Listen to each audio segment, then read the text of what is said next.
The Keth came at dawn. There were 6 of them, walking in a single line toward the colony gates of New Harrow. They were tall creatures, taller than any human, with long scaled necks and flat yellow eyes that never seemed to blink. Their robes were deep red, the color of old ceremony, and they moved slowly, not because they were tired but because they wanted to be seen. They wanted the humans to watch them come. Sarah was already at the gate when they arrived. She was a plain-looking woman. Medium height, dark hair cut short, boots that had seen too much mud and not enough rest. She had been running New Harrow for 3 years and she had dealt with difficult people before. She crossed her arms and waited. The tallest Keth stopped a few steps from the gate. He introduced himself as Savath. He had the kind of voice that sounded polite but felt like a door closing. "You have built too close to the mountain," Savath said. "We told your first survey team. We told your construction crew. We are telling you now for the last time." Sarah looked at the mountain. It rose behind the colony in a long gray curve, its peaks lost in low cloud. It was far enough away that the children played outside without fear. It had always seemed distant to her. "Say, we are not on the mountain," she said. "We are at its base. There is a difference." "Not to the Vorkal," Savath said. She had heard the name before. Every human on Vethorin had. The Vorkal was the creature that lived in the upper caves of the mountain range. The Keth spoke about it the way people speak about a fire that never fully goes out, with a kind of tired, permanent fear. They said it was enormous. They said it was ancient. They said that 3 Keth survey teams had gone up that mountain over the last century and only pieces of equipment had come back down. "What do you want us to do?" Sarah asked. "Leave," Savath said. "Or perform the rite." "What rite?" He explained it without hesitation, without shame, the way someone explains a thing they have done so many times it no longer feels like a choice. Every generation, when a new group settled too close, the Keth performed an offering. A living creature was taken to the entrance of the cave. Left there. The Vorkal came out, took it and returned inside. After that there was peace. The creature seemed satisfied or distracted, or simply reminded that the world beyond the cave was still feeding it. Whatever the reason, it worked. It had always worked. Sarah listened to all of it without interrupting. When he finished, she was quiet for a moment. Then she said no. She said it simply. No extra words, no long explanation. Humans did not offer living things to predators. It was not a cultural difference she was willing to discuss. It was not a negotiation point. Savath studied her face. His yellow eyes were steady and cold. "You do not understand what lives in that mountain," he said. "Maybe not," Sarah replied. "But my answer is still no." He left without another word. His guards turned with him in perfect silence and they walked back the way they came, slow and visible, letting the whole colony watch them go. That evening, Sarah called a meeting in the main hall. She told everyone what had been said. She told them not to worry. She had already sent a message to the Galactic Cooperative Council. She was handling it through proper channels. New Harrow was not going anywhere. People nodded and went back to their houses. Arn put Lily to bed at 8:30. She was a small girl, 7 years old, with short brown hair that never sat flat and a habit of asking questions until she fell asleep mid-sentence. She had her mother's eyes and her father's stubbornness and a small green emergency kit that she kept clipped to her jacket at all times because Arn had told her once that prepared people are safe people. She had taken that seriously in the way children take things seriously when they love the person who said it. Arn pulled the blanket up to her chin, turned off the light, and sat at the kitchen table for another hour going over maintenance schedules for the colony's water filtration units. The work was boring enough that it eventually put him to sleep in his chair. He did not hear anything in the night. No one did. The Keth were very quiet when they wanted to be. They knew the colony layout. They had studied it from the ridge above for weeks, long before they ever walked to the gate. They knew which houses sat close to the outer fence. They knew which windows did not latch properly in the cold. They had done this before, many times, on many settlements across many generations. They did not think of it as cruelty. They thought of it as sense. The old rite required a living thing, and the humans had refused to provide one, and so the Keth provided it themselves. It was, in their minds, a practical solution. They chose the smallest target because the Vorkal had never needed much. A small creature was enough to satisfy it. It always had been. Lily woke up briefly when the cold air hit her. She saw a shape in the dark and opened her mouth and something pressed gently against it, not rough, not violent, just firm. She was lifted carefully. She was wrapped in a Keth robe to keep her warm. She was carried quickly and quietly out through the fence gap and up the long rocky path that wound toward the mountain. She was set down at the entrance of the cave just before sunrise.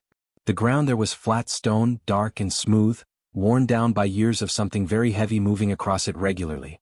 The cave entrance was wide enough that 4 humans could stand side by side and still not reach the edges. Inside was pure dark. Cold air moved out of it slowly like breath. Lily sat up and looked around. The sky above the mountain was turning from black to dark blue. Below, far down the slope, she could just see the faint lights of New Harrow. Her jacket was on. Her green kit was still clipped to her side. She did not understand yet exactly what had happened or why she was here. On the ridge above, Savath stood with 4 of his guards, watching. He did not feel pleasure. He did not feel guilt either. He felt the flat, practical certainty of someone who has done a necessary thing. The humans had left him no choice. The Vorkal needed to be reminded of the arrangement. The small human would serve the purpose. By the time the colony woke up and discovered what had happened, it would be over, and the grief and the fear would do what his words could not. They would leave. That was the plan. That was how it had always gone. Lily sat on the flat stone at the mouth of the cave and wrapped her arms around her knees. The air was cold. She breathed out and watched the small cloud her breath made. She looked at the dark opening in front of her and she listened. At first there was nothing. Then there was a sound. It was deep and low, felt more in the chest than heard with the ears. It was rhythmic and slow, like something very large breathing in sleep. Then it changed, became slightly faster, slightly heavier. Something had noticed a change in the air outside the cave. The sound of movement came next. Massive and unhurried, like boulders shifting against each other. A scraping of enormous weight across stone.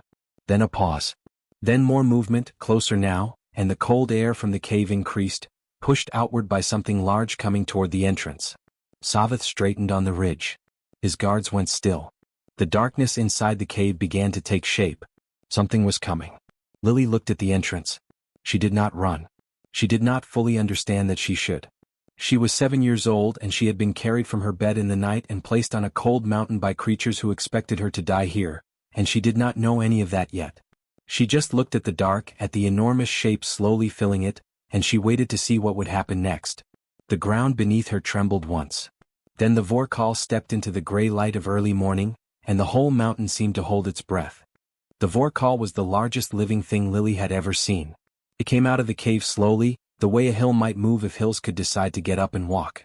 Its body was dark gray, almost black in the early morning light, covered in thick scales that overlapped each other like old roof tiles. Some of the scales were cracked.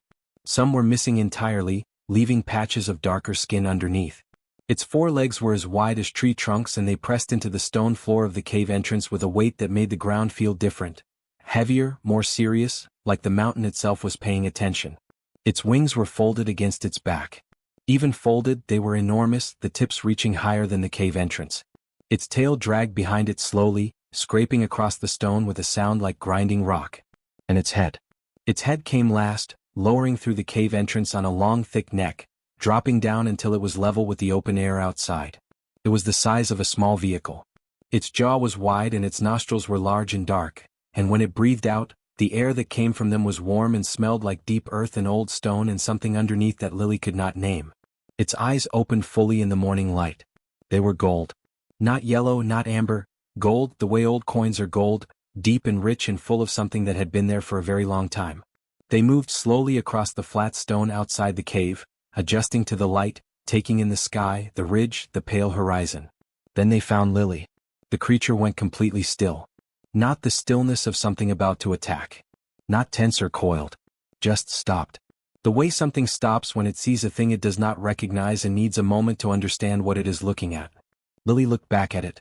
Her heart was beating fast. She could feel it in her throat.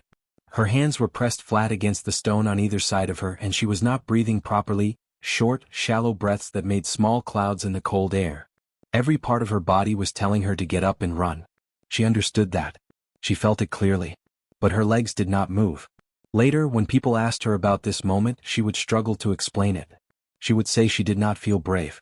She did not make a decision to stay. She just looked at those gold eyes and felt something. Not safety exactly. Not danger either. Something in between that she did not have a word for yet. Something that felt like the creature was just as uncertain as she was. So she stayed still. And so did it. On the ridge above, Savath watched. He had seen the Vorkal emerge from that cave more times than most Keth alive. He had watched it take offerings before. He knew how it moved, how it behaved, what came next. The creature would approach. It would inspect the offering. And then it would be done quickly. That was the way of it. But the creature was not moving. It was standing at the cave entrance with its head lowered, staring at the small human girl, and neither of them was doing anything. Drev, standing just behind Savith, shifted his weight nervously. "Why is it waiting?" he murmured. Savith did not answer because he did not know. Down on the flat stone, the Vorkal took one slow step forward. The ground shook slightly with the weight of it. Then another step.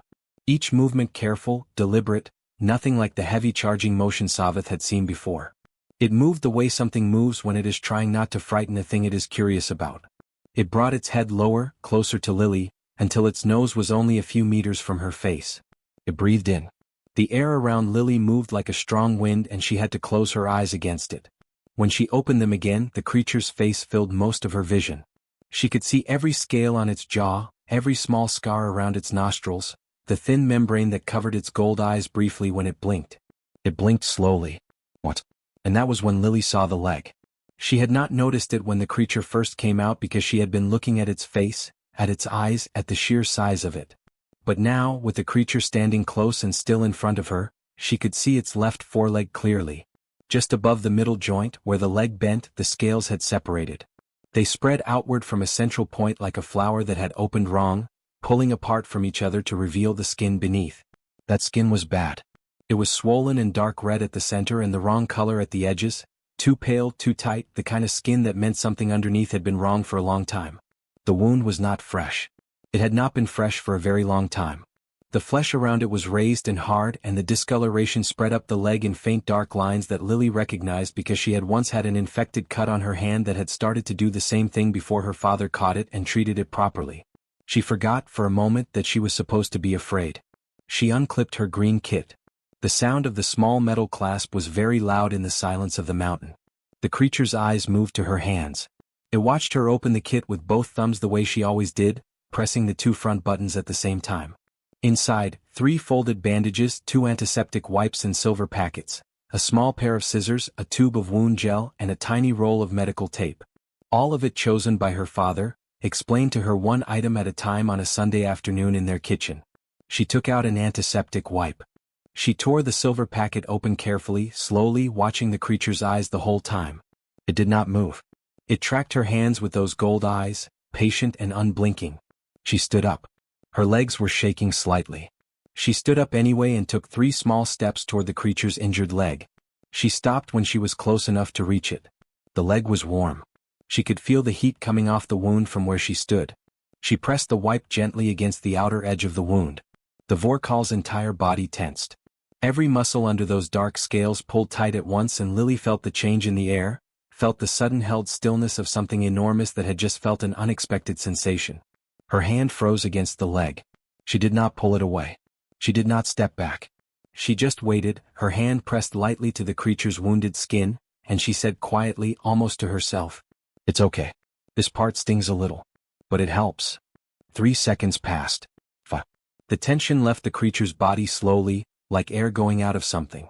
The muscles relaxed. The enormous head lowered another few centimeters toward the ground. And the Vorkal stood still and let her continue. She worked carefully. She cleaned the outer edges of the wound the way her father had taught her, never pressing too hard, never pulling at the damaged skin, just gentle slow movements that cleared away the dried material at the surface. She used the whole wipe and then opened the tube of wound gel and applied a thin layer across the worst part of the infection. Then she covered what she could with a folded bandage and pressed the medical tape down on each side. It was not a perfect job. The wound was far bigger than her supplies were made for. But it was something. When she stepped back and looked at what she had done, the creature's gold eyes were watching her. Not with the blank animal stare she might have expected. With something slower than that, something quieter. She did not know the word for what it was. She was 7 and she did not have the vocabulary yet for the look an ancient creature gives when someone does something for it that no one has ever done before. On the ridge, Savith stood without speaking. Drev was staring down at the flat stone, at the small girl, at the enormous dark creature standing completely still above her, and his voice when he finally spoke was barely a sound at all. "It let her," he said. Savith said nothing. His plan was in pieces around him and he was still trying to understand how a 7-year-old child had just done what 200 years of Keth tradition had never once thought to try. Arn did not sleep for 3 days. He tried. He lay on the bed in the small room that still smelled like Lily shampoo and he stared at the ceiling and his mind would not stop. It kept going back to the same place. The empty bed. The blanket pushed to one side. The small dent in the pillow where her head had been. On the first day he had gone to Savath.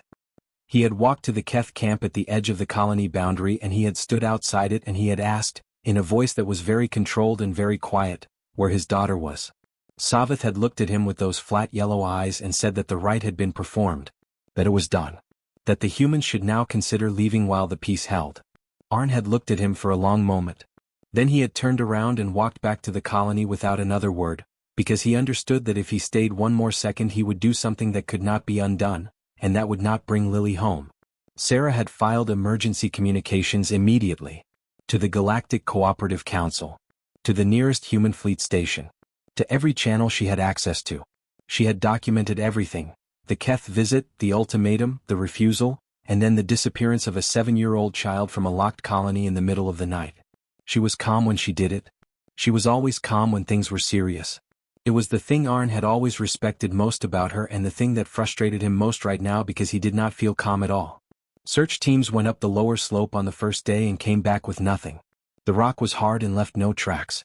On the second day, 2 volunteers with long-distance equipment scanned the upper path and reported movement near the cave entrance. Something large, stationary. They could not see clearly enough to know more.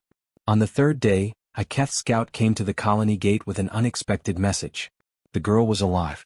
He said it plainly and without emotion. The Vorkal had not harmed her. She had been observed near the cave entrance that morning, moving around, apparently uninjured. The scout seemed unsure how to present this information, as if the words did not fit into any category he had been prepared for. Arn had the scout by the collar of his robe before Sarah could say anything. She put her hand on Arn's arm, steady, firm, not pulling, just present. He let go. He stepped back. He breathed. "Thank you," Sarah said to the scout. The scout left quickly. That night, Arn sat at the kitchen table and made a decision. He told Sarah what it was. She listened without interrupting, which meant she was taking it seriously. "I'm going up in the morning," he said. "Alone. No weapons. No team." "Arn? A team looks like a threat. Weapons look like a threat. I'm going as her father. Just me." Sarah looked at the table for a moment. Then she looked at him. "I'm coming," she said. He started to argue. "You go in front," she said. "I'll stay far enough back that it reads as one person approaching. But I'm not sending you up that mountain alone." He did not argue further. They left before sunrise. The path up the mountain was long and uneven, made of loose flat rock that shifted under boots and required attention at every step. The air got colder as they climbed. Arn went first, moving steadily, not fast, not slow. Sarah followed at a distance, far enough back that from above they would appear to be one person and one person keeping a respectful distance. Arn did not let himself think too much as he climbed. He focused on the rock in front of him, on placing each foot carefully, on breathing evenly. If he thought about what he might find at the top, his chest tightened in a way that made it hard to keep moving. So he did not think about it. He just climbed. The cave entrance came into view as the path leveled onto a wide flat section of rock. Arn stopped. The Vorkal was there. It was lying down, which somehow made it seem even larger than he had imagined. A vast dark shape spread across the stone, its wings folded flat against its body, its long neck resting along the ground with its head turned slightly to one side. Its gold eyes were open and they had found Arn the moment he stepped onto the flat rock. They watched him with a stillness that was not quite animal and not quite anything he had a word for. And there, tucked against the creature's side, in the warm space between its foreleg and its body, was Lily. She was asleep. Her jacket was on. Her green kit was still clipped to her side. Her head was resting on a fold of the creature's wing membrane, which had shifted to provide something softer than stone. One of her hands was open against the creature's scales, palm up, the way children sleep when they feel completely safe. Arn stopped breathing for a moment. He stood very still on the flat rock and he looked at his daughter sleeping against the side of a creature that the entire galaxy considered one of the most dangerous beings in known space, and something happened in his chest that was not fear and was not relief but was some complicated mixture of both that he did not have the energy to sort out right now. The creature's gold eyes stayed on him. Arn lowered himself slowly to one knee. making himself smaller, making himself less. He kept his hands visible and open at his sides. He did not look directly at the creature's eyes for too long. He had read enough about large predator species to know that direct sustained eye contact often read as challenge. He looked at Lily instead. "Hey," he said softly. Just that one word. Lily stirred. She made the small sound she always made when waking up, a soft questioning noise, and then she lifted her head and blinked and saw him. Her face did the thing it always did when she saw him after being apart. It just opened like a window. "Dad," she said. "You found us." Arn noticed the word. He filed it away carefully. He stayed where he was. He did not rush toward her, did not make any fast movement, because the creature was watching every small thing he did and he was not going to risk anything by moving wrong. "Are you hurt?" he asked. "No," she said. She sat up and stretched her arms above her head with the complete physical ease of someone who had slept well. "Kor kept me warm." "Kor?" Arn repeated. "That's his name," she said simply. "Or the closest I can say it. He makes this sound." She produced a low soft rumble from the back of her throat, a rough human approximation of something much deeper. "And I said it back and he did it again, so I think it's right." Arn looked at the creature. The creature looked at Arn. Then very slowly it made the sound. Low and resonant, felt more in the bones than heard with the ears. Lily made it back. The creature's eyes half closed. Something in the enormous body settled. A relaxation of something that had been very slightly tense. It was a small change. But it was visible. Sarah had come up behind Arn quietly. She stood a few steps back, tablet in hand, and she had been recording for the last several minutes without saying a word. She was watching the wound on the creature's leg. Or rather, she was watching where the wound had been. The bandage Lily had applied was still in place, the edges of the medical tape holding against the rough scales around it. The swelling visible at the edges was reduced. Not gone, the infection was deep and old and would need proper medical attention, but measurably, documentably reduced. "How long has that wound been there?" Sarah asked quietly, not to anyone in particular. "A long time," Lily said. She stood up and walked to the creature's leg and patted it gently, the way one pats something familiar. "I think it hurt him really badly for really long. He didn't make the bad sound as much after I cleaned it." "What bad sound?" Arn asked. Lily made a short, tight noise, compressed like something trying not to express something. Arn recognized it immediately, the way any parent recognizes it. It was the sound of pain being held in. He stood up slowly and walked to Sarah. She turned the tablet toward him and showed him what she had been noting. The wound. The scarring around it that indicated it had been untreated for potentially years. The creature's responses to Lily's sounds, consistent, repeatable, contextually appropriate. "This isn't animal behavior," Sarah said quietly. "No," Arn agreed. She was already opening a new document on the tablet. Her fingers moved quickly, building the structure of an official report, filed to the Galactic Cooperative Council, time-stamped, documented with the footage she had just recorded. She wrote clearly and without drama. The Vorkal known as Core demonstrated consistent recognition of specific individuals, repeatable responses to communication, memory across multiple days, and clear capacity for restraint and social awareness. The being had been living with a serious untreated injury for an unknown but significant period. The Keth classification of the Vorkal as a mindless predator was not supported by the evidence now on record. Her final line was simple. "This being is not a beast. We are requesting immediate review." Behind them, Lily was sitting back down against Kor's side, leaning her head against his warm scales, telling him in a quiet voice about what she was going to have for breakfast when she got home, and asking him what he thought he might like to try. Kor listened. His gold eyes were soft in the morning light, and for the first time in longer than anyone on that mountain could calculate, he did not look like something the galaxy needed to be afraid of. He looked like something that had simply been waiting for someone to stay long enough to ask. When arrived on a Tuesday with 2 bags and a tablet so full of research files it took 30 seconds to load the home screen. She was not what Arn had expected. He had imagined someone older, more formal, the kind of scientist who spoke in long sentences full of words that required explanation. One was none of that. She was small and quick-moving, with short gray hair and reading glasses she kept losing and finding in her own pockets. She spoke fast, asked questions faster, and on her first evening in New Harrow she sat at Sarah's kitchen table and went through every second of footage Sarah had recorded on the mountain with the focused attention of someone who had just been handed the most interesting thing they had ever seen. She did not sleep much that first night. By morning she had a list of 47 observations she wanted to verify in person. Lily took her up the mountain that same day. Arn went with them, staying back the way he had learned to stay back. Close enough to be present, far enough not to crowd the space between Lily and Core. One walked beside Lily and said very little on the way up. She was watching everything. The rock, the path, the way Lily moved, the way Lily's whole body changed as they got closer to the cave. More relaxed, not less, the opposite of what most living things did when approaching something large and dangerous. When Core came into view, one stopped walking. She stood completely still for almost a full minute, just looking. Core was sitting up, which he often did in the mornings. His great head turned toward the approaching figures and his gold eyes moved across them one at a time. He found Lily quickly. Something in his posture shifted.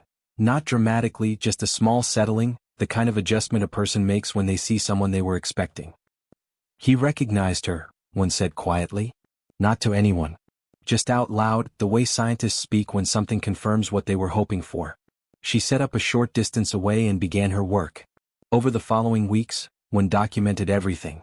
She recorded every session Lily had with Core, cataloging each sound Lily made, each variation in tone, and each response from Core. She numbered them. She built a table. She cross-referenced responses across different days, different weather conditions, different times of morning, testing whether Core's replies were random noise or consistent patterns tied to specific inputs. They were not random. When Lily made the low soft sound she called his name, Core responded with the same low resonant rumble every single time.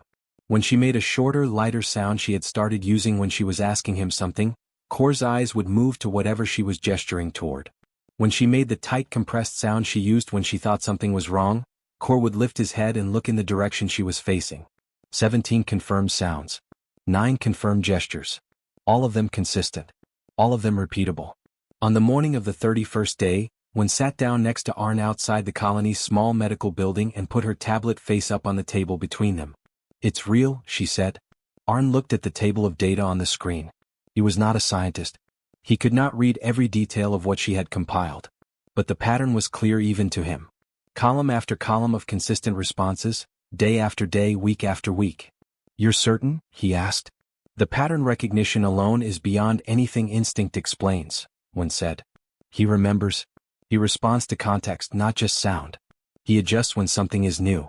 That is not animal behavior, Arn. That is cognition. She paused.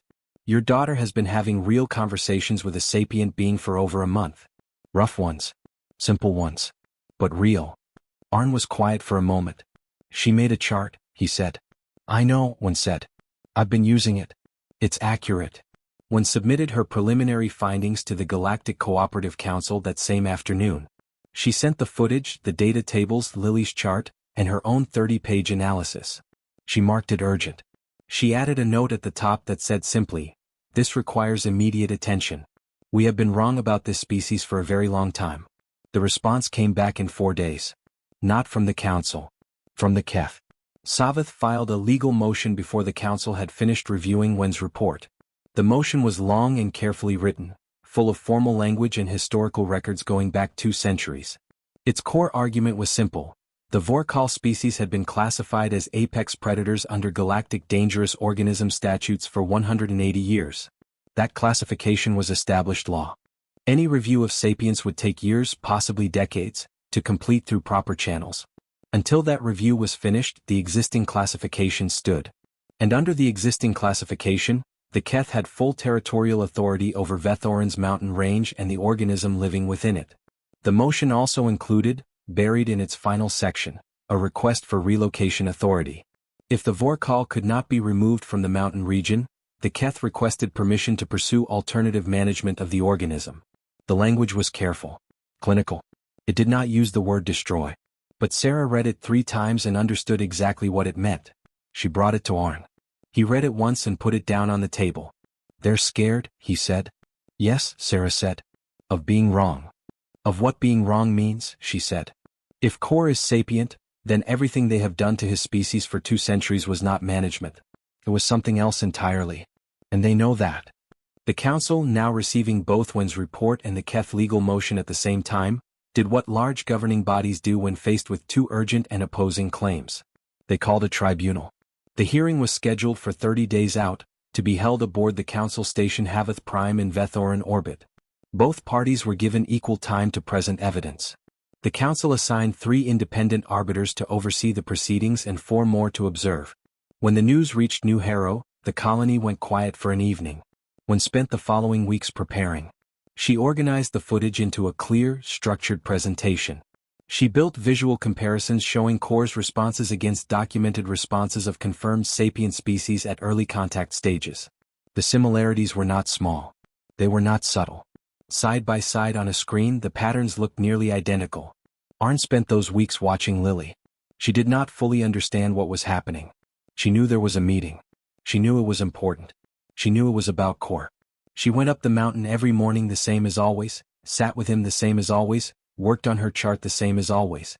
She had started bringing him small pieces of food, not colony rations, but things she found on the lower slope, roots and tough mountain plants that she laid near his feet without pressure, letting him decide. He had started eating them. Not immediately. Not the first time. He had sniffed each thing she brought for several days before finally, on a gray Thursday morning, eating a flat piece of root she had placed on the stone in front of him. Lily had made a note of it. She had drawn a small star next to the entry.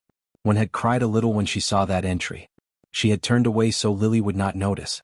2 days before the tribunal, something happened that no one had planned for. Core left the mountain. Not far. He came down the long slope in the early morning, moving slowly, and stopped at the edge of the flat ground below, the boundary where rock became the rough soil of the lower valley. He sat there. He looked toward the colony. He did not come closer. Arn saw him from the colony fence and stood very still. Core's gold eyes found him across the distance. They stayed there for a long moment. Then Core made a sound, low, slow. The one Lily had told Arn meant something like waiting or staying. Arn did not fully understand it. But he felt it. He raised one hand. Core watched the gesture. Then he settled his great body down onto the rock at the edge of the valley and folded his wings and stayed. Sarah came to stand beside Arn. "He knows something is happening," Arn said. "Yes," Sarah said. They stood at the fence and looked at the enormous ancient creature sitting at the edge of the valley in the pale morning light, patient and still, watching the colony the way someone watches a door they are not sure will open. Above them, on the ridge, the Keth observation post was empty. Savith had already left for the station.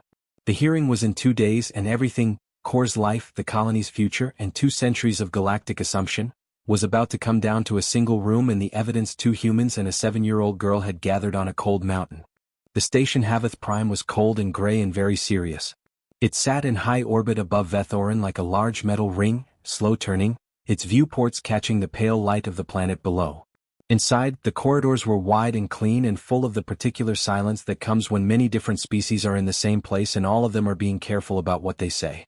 Sarah had been on stations like this before. She knew how they worked.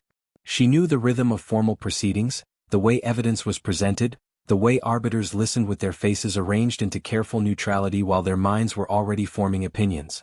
She had prepared for all of it. She had her footage organized, her documents ordered, her arguments written out and then rewritten 3 times until every sentence was as clear and plain as she could make it. She was ready. What she had not fully prepared for was the room itself. The tribunal chamber was large, circular, and tiered. The 7 arbiters sat at the high curved bench at the front, 4 species represented, all of them senior council members, all of them looking down at the floor of the chamber with the composed expressions of people who had decided many things in this room and expected to decide one more today. The Keth delegation sat on the right side, a group of 12, Savith at their center, his red robes pressed and formal. The human delegation sat on the left, Sarah, Arn, Wen and Lily. Lily was wearing her good jacket. The green kit was clipped to her side. Arn had told her she did not have to come. She had told him she wanted to. She had said it the same way she said most things, simply without drama as if the answer were obvious. Savith presented first. He was good at it. Arn had expected him to be and he was not disappointed. Savith stood at the floor of the chamber and spoke for 40 minutes in a measured, unhurried voice, laying out 2 centuries of records with the calm authority of someone who has complete confidence in his material. 31 incidents. Dates, locations, damage assessments, witness testimonies from Keth surveyors and researchers going back generations. He showed images of destroyed equipment, collapsed structures, terrain scarred by something enormous moving through it with force. He did not raise his voice once. "The Vorkal," he said near the end, "is the most dangerous organism on Vethorin. This is not opinion. This is 200 years of documented evidence. The Keth people have managed this danger through a tested and effective tradition. The arrival of the human colony and their interference with that tradition has destabilized an arrangement that kept all species in this region safe. We ask this tribunal to uphold the existing classification and restore proper management authority before further harm results. He sat down. The chief arbiter, a tall gray-skinned Mern named Pole, looked at the human side of the chamber. The colony representative may present, Pole said. Sarah stood up. She walked to the center of the chamber floor and she stood there for a moment without speaking. Not because she was nervous, because she had learned a long time ago that a moment of silence before you begin makes people pay attention. Then she said, I would like to start with the footage. The lights in the chamber dimmed. The large display surface on the main wall came alive. The first clip was 40 seconds long. Lily sitting cross-legged on flat mountain stone making sounds. Core enormous and dark and close responding. His gold eyes moving to her hands when she gestured. His body settling when she used the calm sound. His head lifting when she used the alert sound. 40 seconds, clean and clear and impossible to explain away. The chamber was very quiet. Sarah let it play again without comment. Then she moved to the next clip. Then the next. 7 clips in total, spanning 6 weeks of documented sessions, all of them showing the same thing from different angles and different distances. Consistent, repeatable, context-aware communication between a 7-year-old human girl and a creature that the Galactic Cooperative Council had classified as a mindless predator for 180 years. When the last clip ended, Sarah let the silence sit for a moment before she spoke. When, she said. When stood and presented the data. She was quick and precise and she did not use words that required explanation. She showed the table of 17 sounds and 9 gestures. She showed the consistency scores across 60 days of observation. She showed the side-by-side comparison, Core's response patterns next to early contact documentation from 3 confirmed sapient species at their first communication stages. The patterns were nearly identical. She said so plainly and then showed the numbers that proved it. Then she sat down. Sarah returned to the center of the floor. Now, she said, I would like to address Counselor Savatha's evidence. She pulled up the Keth incident records, the same ones Savath had presented. 31 incidents, 200 years. Then she pulled up a second document alongside them. Keth activity logs from the same period, cross-referenced by date. Every single incident in Counselor Savatha's record, Sarah said, was preceded by Keth entry into Core's territory. She moved through them one by one. Not all 31, she had chosen 12, the clearest ones, the ones where the timing was undeniable. Keth survey teams entering the cave boundary. Weapon discharge recorded in 3 of them. Ritual fire in 2. Noise equipment used in 1. Core did not hunt. Core did not pursue. Core did not leave his mountain to seek conflict with any species on any occasion in 200 years of recorded history. She paused. Every incident in this record is a response. Not an attack. A response to a provocation. She let that sit. A being who is provoked and responds is not a predator, she said. It is a being defending itself. Those are not the same thing. This tribunal knows they are not the same thing. Savatha's expression had not changed. But his hands, folded on the table in front of him, had tightened slightly. Pole looked down from the bench. Is the child present? He asked. She is, Sarah said. Pole looked at Lily. His expression was still composed but something in it had shifted very slightly, not softer exactly but more careful. We would like to ask her a question if that is acceptable. Arn looked at Lily. She nodded.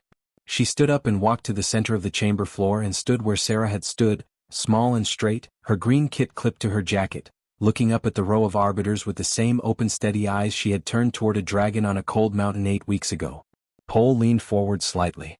Can you tell us, he said speaking slowly and clearly, why you were not afraid? Lily thought about it. She always thought about things properly before she answered, and she did it now the same way she did it when her father asked her something at the kitchen table. Quietly, seriously, giving the question the respect it deserved. I was a little scared at first, she said. When he came out of the cave he was really big and loud and the ground shook. She paused. But then I saw his leg. And when you see something that's hurting, you don't really think about being scared anymore. You just think about the hurting. Another pause. And then I looked at his eyes. And he wasn't looking at me like I was food or something. He was looking at me like he didn't know what I was. Like he was trying to figure it out. She looked at her hands for a moment. He wasn't scary. He was just waiting. Waiting for what? Pole asked. For someone who wouldn't run, Lily said. The chamber was completely silent. Not the polite silence of people being respectful. The real silence of people who have just heard something that has rearranged something small but important inside them. Paul sat back. He exchanged a look with the arbiter to his left. The session was called to recess 30 minutes later. People stood and began to move and talk in low voices, and that was when someone near the main viewport made a short, sharp sound. Not a word, just a sound, the kind a person makes when they see something unexpected. Others turned to look. Outside the station, in the cold dark of low orbit, Kor was there. No one knew when he had arrived. No one had tracked his ascent from the planet's surface. He was simply there, hanging in the dark beyond the viewport, his great wings folded tight against his body, his gold eyes catching the light of Vethorin below. He was not threatening the station. He was not displaying aggression. He was doing what he had done on the lower slope of the mountain outside New Harrow. He was just present. Waiting. The viewport was wide enough that most of the chamber could see him. Species that had never been within 500 kilometers of a Vorkal stood and looked at one through a sheet of reinforced glass, and the creature looked back with gold eyes that were ancient and tired and very, very patient. Savath stood at the far side of the room with his hands at his sides, and he looked at Kor for a long time. He did not say anything. There was nothing left to say. The ruling came on the 5th day.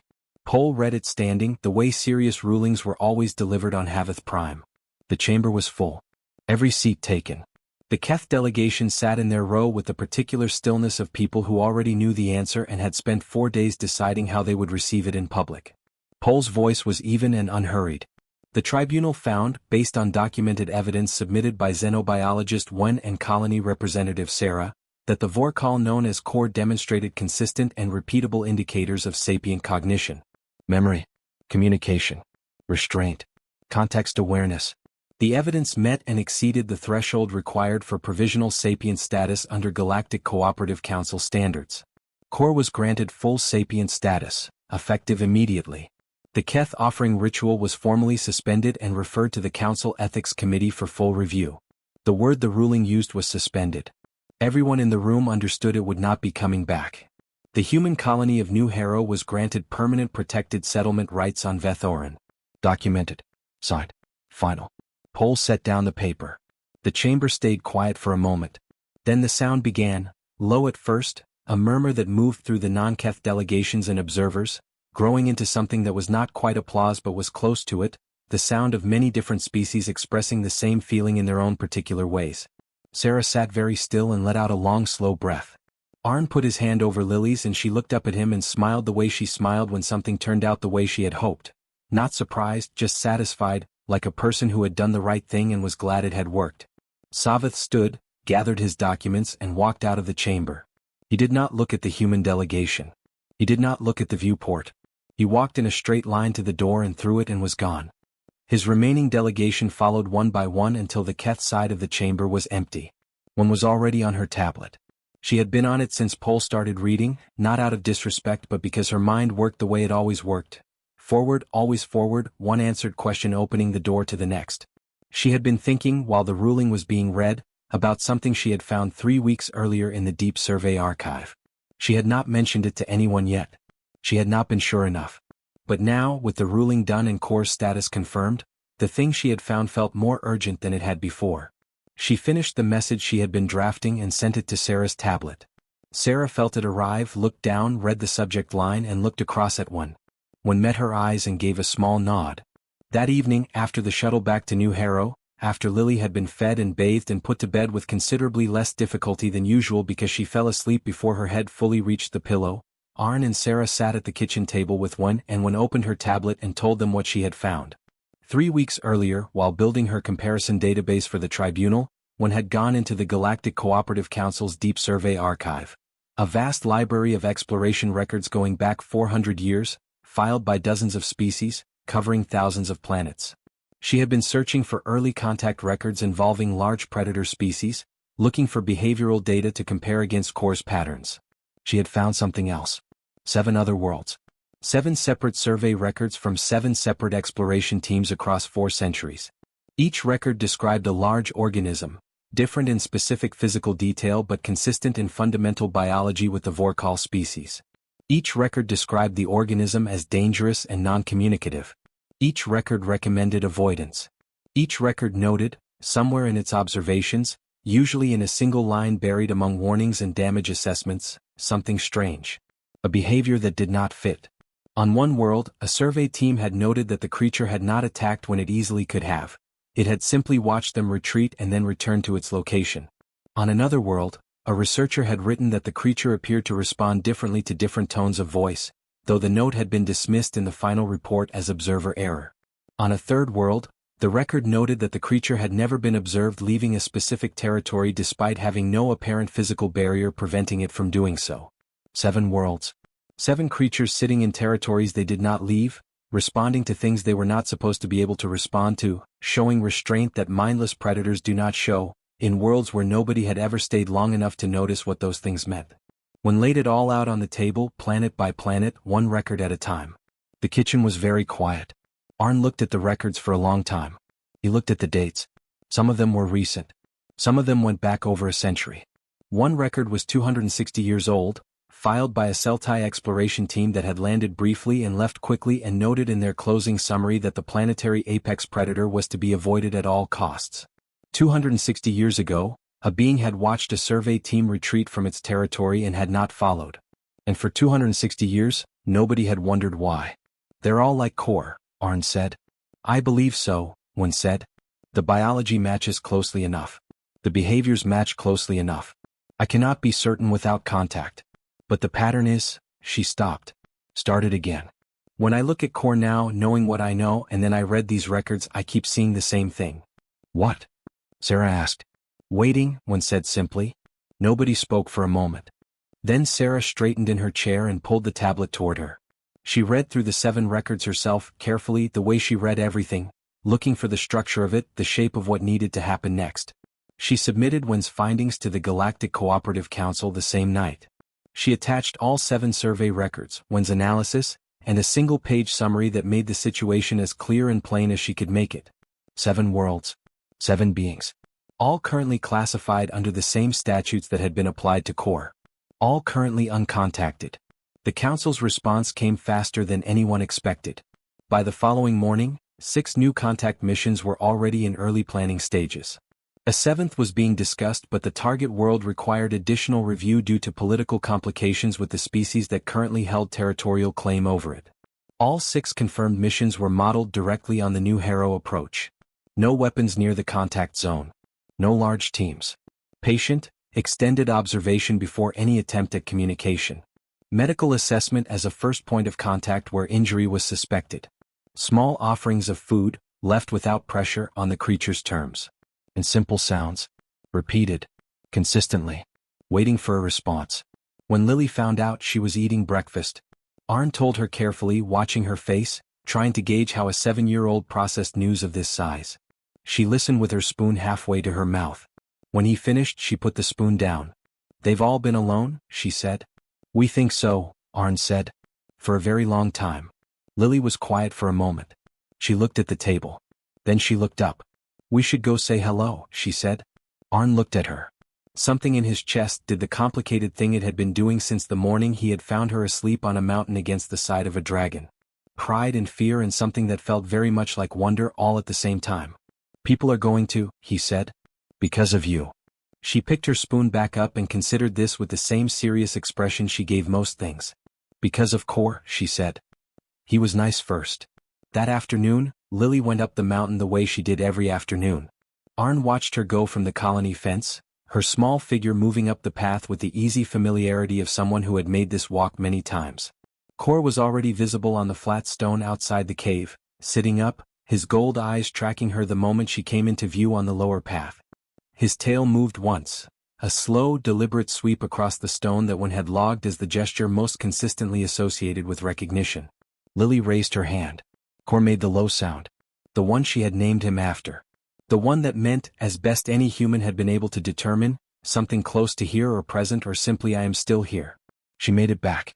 She sat down beside him in the long golden light of the Vethoran afternoon, opened her chart, and began working on the newest entries. 4 sounds she had not fully categorized yet, 2 gestures she had observed only in the early mornings, and 1 long slow rumble he had made exactly once, on the day the shuttle had come back from the station, that she had not heard before or since and could not yet explain. She would figure it out. She always did. Above the mountain, the sky was clear and wide. Somewhere beyond it, 6 ships were being prepared for 6 journeys to 6 distant worlds where 6 ancient beings sat alone in territories they had not left in longer than most species had kept records. All of them waiting. All of them hoping, in whatever way a vast and ancient creature hopes, for the same thing Kor had hoped for. For someone to come up the mountain without running. For someone to stay.